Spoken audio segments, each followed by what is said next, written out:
Buenas tardes. Muchas gracias al comité organizador por haberme invitado y reitero yo también mi felicitación no solo al comité organizador sino a todo el servicio de ginecología y obstetricia del Hospital Virgen de las Nieves, porque de verdad que es muy meritorio llevar 30 años organizando un curso de esta calidad y que despierta tanto interés. En mi servicio es cita obligada de formación todos los años. Así que un saludo a todos los que me estarán viendo en streaming de mi servicio, que estarán por ahí. Y lamento que el título haya salido un poquito raro porque se ve que mi PowerPoint es más viejuno que este y ha quedado un poquito raro. Pero bueno, el tema de mi ponencia es si es hora de replantear la linfadenectomía en el cáncer de cervix. Va bastante en la línea, como ha dicho Isabel, de la ponencia del doctor Jiménez, porque es verdad que con la personalización de la medicina, que podemos hacer gracias a que conocemos mejor los tumores, claro, no solamente hay que replantearse la cirugía sobre el útero, sino muy especialmente sobre la de los ganglios. Y en esto el cáncer de cervix no es una novedad ni una maravilla súper moderna, está sucediendo en todos los cánceres ginecológicos y en la mama. Los ganglios linfáticos tienen una utilidad, son un órgano imprescindible en nuestro organismo. Probablemente su afectación a lo que se refiere es, o lo que nos dice es cómo es la relación entre el tumor y el huésped, y su extirpación innecesaria hace un daño, no solo por los efectos secundarios evidentes, linfoquistes, linfedema, complicaciones quirúrgicas, sino que probablemente haga un daño inmunológico. Entonces, extirparlo innecesariamente está de más y lo que cuesta trabajo es saber a quién hay que quitárselo y a quién no. El cáncer de cervix, ya lo ha dicho el doctor Jiménez, es un tumor frecuente, el cuarto tumor más frecuente en las mujeres en el mundo, y el 85% se diagnostican en países en vías de desarrollo, así que más de 2/3 aparecen en estadios avanzados que tienen mucho peor pronóstico. Y esto es muy decepcionante en una enfermedad que tiene prevención primaria y secundaria. Y aunque esto no tiene nada que ver con el motivo de la charla, me parecía muy importante decirlo. En cuanto al esquema que vamos a seguir, lo primero que vamos a contar, o que voy a contar, son las evidencias, el grupo de conocimiento, el cuerpo de conocimiento sobre los que nos basamos para acordar los tratamientos y la forma de abordar el cáncer de cervix. Algunas de esas evidencias son ya antiguas, pero siguen siendo reales. Seguimos creyendo en ellas porque no es una cuestión de creencia, sino de evidencia científica, y ahí está. Y otras son más nuevas. Después hablaremos del estado actual de la linfadenectomía, qué dicen las guías internacionales o las principales guías sobre qué es lo que hay que hacer respecto al abordaje ganglionar en los tumores precoces y en los tumores avanzados. Y por último, unas conclusiones de dónde estamos y hacia dónde vamos. En relación a las antiguas evidencias, las principales, que vuelvo a decir que siguen siendo válidas, aunque las conocemos desde hace décadas, son que la afectación ganglionar es un factor pronóstico de primer orden que condiciona el plan terapéutico y que cuando diagnosticamos ganglios afectos en un cáncer de cervix optamos por la quimiorradiación, y ya hay evidencias muy antiguas y muy nuevas también que dicen que la suma de la cirugía con la quimiorradioterapia no mejora la supervivencia de las pacientes, pero sí que es perjudicial para su morbilidad.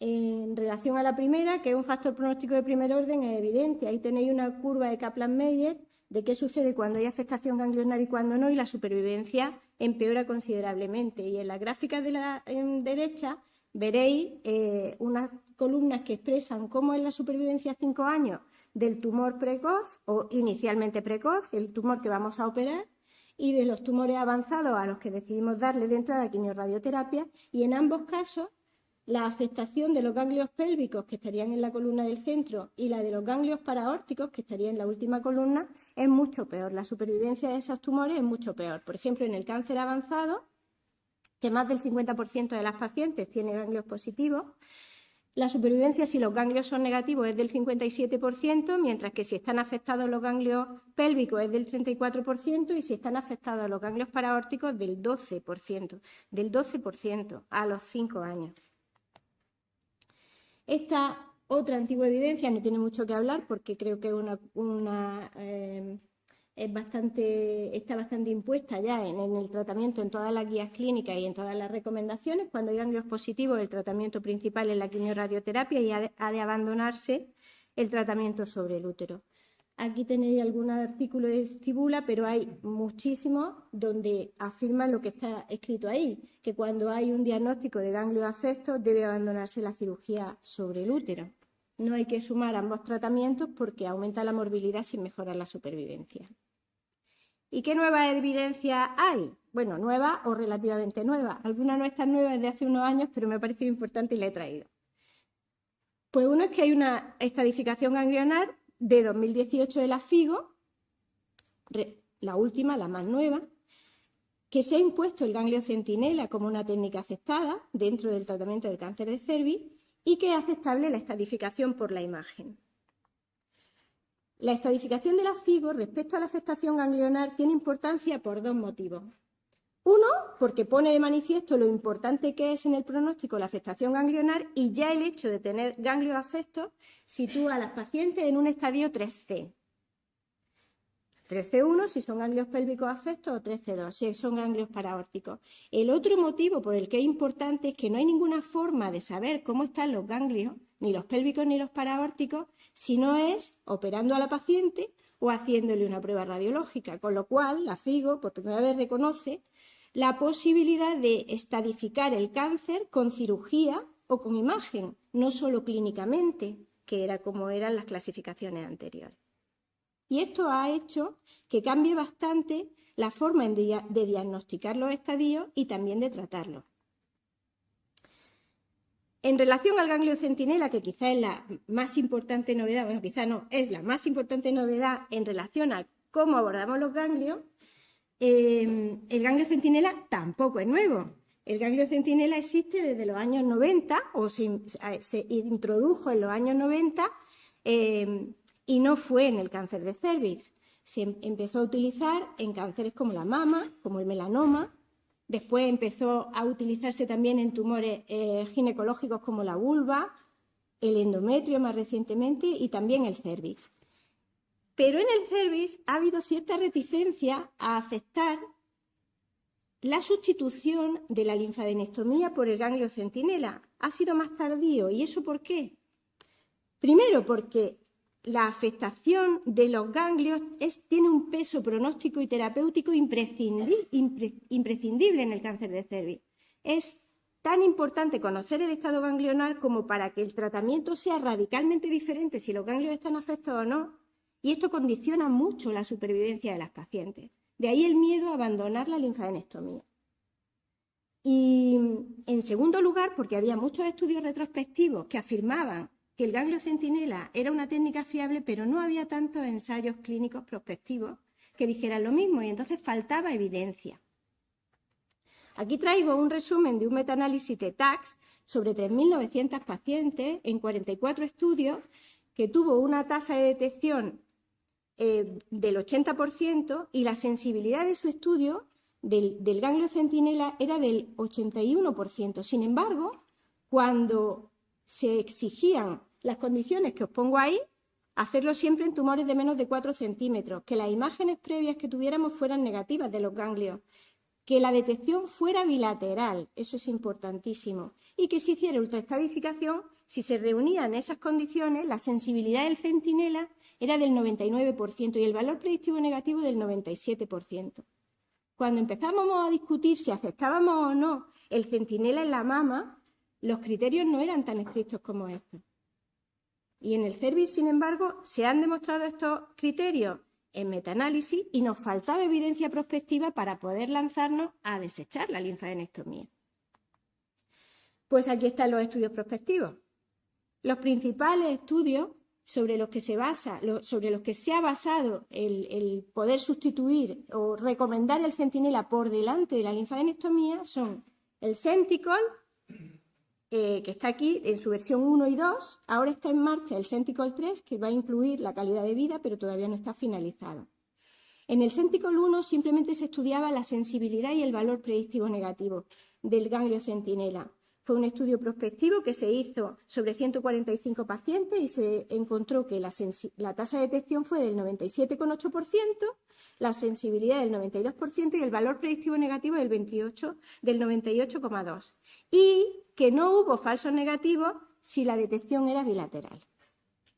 En el Sentinel-2 ya no miraban la sensibilidad o el valor predictivo, lo que estaban buscando era supervivencia.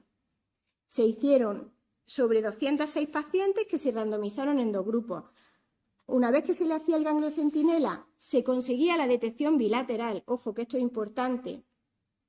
Era exigible también el ultraestadiaje. Cuando se conseguía la detección bilateral y los ganglios centinela eran negativos, se armaban 2 grupos, uno simplemente no se hacía nada más, solamente el centinela que ya tenía hecho, y al otro se le hacía linfadenectomía. Y la supervivencia global y la supervivencia libre de enfermedad en 4 años fue exactamente la misma, con menos morbilidad del ganglio centinela. El SENTIX, que es otro de los estudios prospectivos, es un estudio de un solo brazo de no inferioridad que lo que estudia es la tasa de recidivas. Sobre 594 pacientes, también exigida la detección bilateral y el ultraestadiaje, la tasa de recurrencia que se encontró fue del 6,1%, frente al 7% que se esperaba, que es la que se obtenía cuando se hacía linfadenectomía. Y las tasas de supervivencia global y libres de enfermedad fueron tan altas como las del Sentinel-2. Y un dato curioso, la ultraestadificación encontró el 44% de las pacientes con N1. Es decir, si no se hubiera hecho ultraestadificación, todas esas pacientes habrían quedado como falsos negativos. Y por último, el que a mí más me gusta, que es el estudio Fénix, que es chino. Este estudio tiene muchísimas más pacientes, porque en el mundo hay muchísimos chinos, y se hizo sobre más de 900 pacientes, pero finalmente se seleccionaron 840. También en tumores inicialmente operables, pero que tuvieran menos de 3 centímetros. Y fueron, una vez que se hizo el ganglio centinela y se encontró que era negativo, se aleatorizaron a realizar biopsia selectiva de ganglio centinela o linfadenectomía, igual que los demás. Se evaluó la supervivencia libre de enfermedad a los 3 años. Ahí tenéis los datos y así no os aburro contándoos. La supervivencia libre de enfermedad, la recurrencia nodal, la recurrencia global, la supervivencia específica por cáncer. Y en todos los casos el grupo no hubo diferencias significativas, aunque los valores fueron ligeramente más altos en los grupos del centinela. Y además, menos tiempo operatorio, menos sangrado, menos infecciones, menos linfoquistes, menos linfedema, menos dolor posoperatorio, menos estancia quirúrgica, en un 50 o 60% se redujo la morbilidad. Este estudio tiene de peculiar que no era tan exigente en relación a los criterios del centinela como los demás. Y entraron pacientes, aunque muchas tenían detección bilateral, no se exigía, había algunas que no lo eran, había muchas pacientes donde solo se utilizó un trazador y era azul de metileno, que no es el mejor del mundo para hacer centinela, y aún así, los datos de supervivencia son los que os estoy contando. Conclusión. El método del ganglio centinela en el cáncer de cervix es un método fiable, con tasas de detección, sensibilidad y valor predictivo negativo muy altos. Vuelvo a decir, mucho más altos que los que exigíamos al principio para fiarnos del centinela en mama y se lleva usando durante décadas. Con una supervivencia libre de enfermedad, tasas de recurrencia y supervivencia global similares a los de la linfadenectomía, que nos permite además detección de localizaciones atípicas, porque cuando hacemos una linfadenectomía pélvica arreglada, yo no sé vosotros, pero no exploramos ganglios presacros, parametriales y aórticos, y sin embargo el ganglio centinela sí los puede detectar. Aporta el valor de la ultraestadificación, que ya habéis visto en algunos estudios hasta en un 40% cambia el estadiaje, y reduce las complicaciones. Pero ojo, los mejores resultados que se han publicado son con unas condiciones muy estrictas. Esas condiciones las publicó de forma bastante pionera el Medical Sloan Kettering Center de Nueva York y son las que están reflejadas en las guías de la NCCN y en nuestra guía, por ejemplo, de la SEGO, que me parece magnífica, la Oncoguía del 2025, las amplían incluso un poco. Se debería hacer en tumores de menos de 4 centímetros, aunque los mejores resultados se obtienen en tumores de menos de 2, con ganglios previamente negativos en la radiología Además de extirpar el ganglio centinela o el ganglio mapeado, hay que extirpar los ganglios que macroscópicamente nos parezcan sospechosos, esto es importante. Deberíamos conseguir una detección bilateral o si no, la hemipelvis que no ha podido ser explorada debe seguirse de linfadenectomía, de ese lado. Hay que hacer ultraestadificación y en nuestra guía pone que es preferible o que se aconseja, no es imprescindible, el verde de indocianina porque tiene más sensibilidad. Así que tenemos una situación en los cánceres de cervix avanzados donde si hacemos una biopsia selectiva de ganglio centinela y nos sale negativo, no habría que hacer linfadenectomía si hemos conseguido las condiciones que os acabo de explicar. Y si son positivos, haremos una linfadenectomía paraórtica para ver hasta dónde llegamos con los campos de radioterapia, porque si los ganglios son positivos, ya hemos explicado antes que hay que hacer quimioradioterapia radical y que no se debe sumar a la cirugía del útero, con lo cual el útero ya queda desechado como objeto de nuestra cirugía y lo que vamos a hacer es quimioradioterapia. Hasta la pelvis si los ganglios aórticos están libres o hasta la aorta con un campo extendido si los ganglios aórticos están afectos. ¿Y qué pasa con el cáncer avanzado? Pues hasta ahora, como ya era un cáncer que directamente íbamos a tratar con quimioradioterapia radical, pues hacíamos linfadenectomía paraórtica y dependiendo de los resultados decidíamos los campos de la radioterapia. Pero ahora la imagen está adoptando un papel que podría sustituir en muchos casos a la linfadenectomía. Aquí tenéis un metaanálisis de E, se pronunciará E, es chino, no sé, y compara las distintas pruebas de imagen y la que gana en sensibilidad y especificidad es el PET-TAC.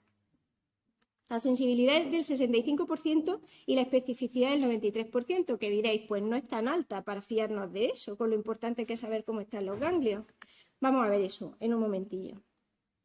Las ventajas de la linfadenectomía están bastante claras. Tiene menos falsos positivos y negativos. Podría haber, sobre esto hay ríos de tinta, el efecto del debulking en la supervivencia, del debulking ganglionar en la supervivencia, por los ganglios que pudieran ser muy grandes para ser esterilizados por quimioradioterapia. Bueno, eso está en discusión. Hoy en día no se recomienda de rutina el debulking ganglionar. Pero tiene complicaciones quirúrgicas y anestésicas. Eso puede significar, si las hay, que se retrase el inicio de la quimioradioterapia, que es el tratamiento que necesitamos, y además tiene un coste económico alto. Y yo añadiría, no solo eso, sino que la curva de aprendizaje no es fácil. El PET-TAC, pues tiene falsos negativos que nos pueden llevar al infratratamiento, falsos positivos que nos pueden llevar al sobretratamiento, pero no hay complicaciones quirúrgicas, no se retrasa la quimioradioterapia y quizá un inconveniente en la disponibilidad, que no está en todos los centros y mucho menos, acabo de decir que el 85% de los tumores se diagnostican en países en vías de desarrollo, pues fijaros. Entonces, ¿qué hacemos? ¿Qué dice la ciencia? Porque estamos con una prueba que tiene poca sensibilidad frente a la cirugía. Pues hay varios estudios sobre el tema y traigo dos que me parecen importantes. Uno es de Díaz Feijóo, que es retrospectivo, pero me parece que está muy bien diseñado y además tiene muchos pacientes. En él valoraba pacientes con cáncer de cervix localmente avanzado, 634 se le había hecho un PET y luego se le hizo linfadenectomía paraórtica y a 288 solo se le hizo el PET y se decidieron los campos de radioterapia solo con la imagen.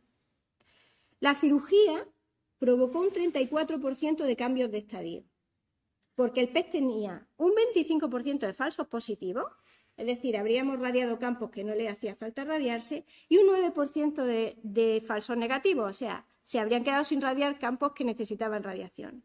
Y sin embargo, la supervivencia global y libre de enfermedad fueron similares en los dos grupos y fueron 4,8 años de seguimiento. Es decir, la mayoría de las recidivas se dan en los primeros 2 años, con lo cual es importante. Tampoco hubo diferencias significativas en la toxicidad radioterápica, ojo. Y esto es concordante con una revisión Cochrane que compara la toxicidad de la radioterapia pélvica con la radioterapia de campo extendido y no hay diferencias significativas en las toxicidades niveles 3, 4 y 5. O sea que es creíble. Y el resultado oncológico fue similar. El 82% de respuestas completas, tanto con una técnica como con otra. Y también hay estudios randomizados y prospectivos, ensayos aleatorios prospectivos, como este, que me gusta muchísimo, el de Simon Marnit, el Uterus 11, y me gusta muchísimo por varios motivos, pero el principal, porque esta misma autora tiene un artículo 15 años antes, retrospectivo, donde dice exactamente lo contrario. Y me ha encantado que ahora, cuando hace un ensayo prospectivo, llegue a la conclusión contraria y la publique. Y la conclusión contraria es que, efectivamente, aleatorizando pacientes al brazo quirúrgico o al brazo clínico, diagnosticándolos solo con PET o con linfadenectomía paraórtica, pacientes con similares características y con cánceres avanzados, no hay diferencia en la supervivencia libre de enfermedad. Planificando el tratamiento con cirugía laparoscópica de los ganglios paraórticos o solo con la información del PET. No hay diferencia. Sin embargo, cuando miramos los grupos, qué tipo de afectación tienen las pacientes, vemos, como en este artículo de Catherine Uzan, que cuando las pacientes tienen los ganglios pélvicos negativos en el PET, es muy raro encontrar ganglios pélvicos y paraórticos negativos, es muy raro encontrar falsos negativos, menos del 3%. Sin embargo, cuando los ganglios pélvicos en el PET son positivos y son negativos en la aorta, hay una posibilidad de hasta el 24% de que sean falsos negativos. Es decir, cuando el PET te dice que tiene ganglios en la pelvis, ahí no está tan claro que esté acertando si los ganglios aórticos están libres. Y por tanto, la conclusión, la estadificación quirúrgica es más precisa, pero esta precisión no ha demostrado una mejora en la supervivencia de las pacientes. Y sin embargo, en los casos donde hay afectación ganglionar pélvica positiva con paraórticos negativos en la imagen, sí que habría que considerar el estadiaje quirúrgico por el alto porcentaje de falsos negativos.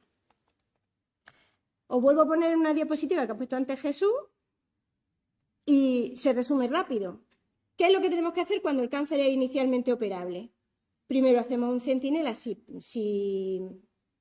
con las condiciones estrictas que yo he comentado, no otras. Las guías clínicas no descartan totalmente la linfadenectomía, pero priorizan el centinela. Si el ganglio centinela es negativo, seguiremos con la cirugía del útero que corresponda, y si el ganglio centinela es positivo, haremos una linfadenectomía paraórtica y haremos quimiorradioterapia, planificando la radioterapia según lo que hayamos encontrado. Por lo tanto, ¿para qué queda la linfadenectomía? Pues queda simplemente, si no detecta el centinela, ya lo he explicado, si no se detecta hay que hacer una linfadenectomía, al menos de la hemipelvis donde no se haya migrado el trazador. Si no se ha podido hacer, porque sea un hallazgo incidental que nos hemos encontrado después de una cirugía del útero, o la linfadenectomía paraórtica de los centinelas positivos. ¿Y qué pasa con los cánceres avanzados? Le hacemos un PET-TAC, si tenemos, si podemos. Si no, se puede sustituir por algunas otras pruebas de imagen, pero la mejor es el PET-TAC. Si el PET-TAC te dice que todo está negativo, chimpún, quimiorradioterapia con campos pélvicos. Si el PET-TAC te dice que los ganglios aórticos son positivos, quimiorradioterapia con campo extendido. Y en las situaciones intermedias, que es cuando tenemos ganglios pélvicos positivos y aórticos negativos, si son muchos, más de 3 o más, o hay algún ganglio ilíaco positivo, es mejor hacer linfadenectomía paraórtica porque en este caso tienes muchas, o sea, hacer campo extendido porque en estos casos vas a tener casi seguro ganglios aórticos positivos. Y si solamente tienes 1 o 2 ganglios pélvicos positivos, en ese caso es preferible hacer linfadenectomía paraórtica porque la imagen del PET-TAC no es tan fiable. Por lo tanto, ¿para qué queda la linfadenectomía en los cánceres avanzados?